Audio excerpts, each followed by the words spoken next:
But with men, there's a history to it.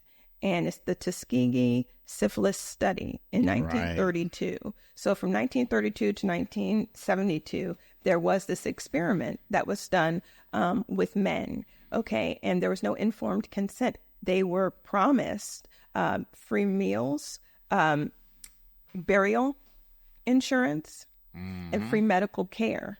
And so these are things that would, entice someone to want to get help. And so some of the men had syphilis and some didn't. But then in 1943, there was a cure, right? Penicillin. However, it was not offered to them. And so many men died. Of the 600, about 128 died.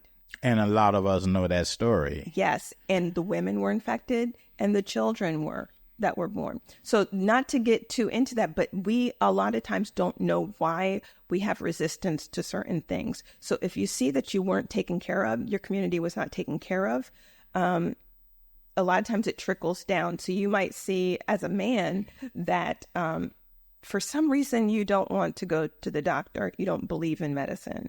Your father never went to the doctor. He didn't believe everything's going to heal itself. There's no need to go.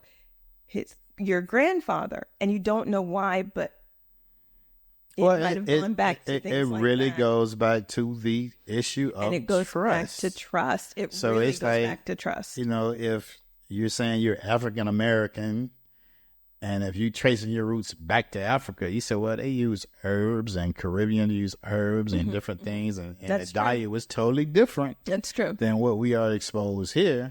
So you have that stigma in your head.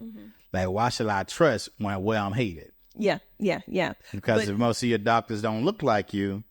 Yeah. And so you see, that's another. You have a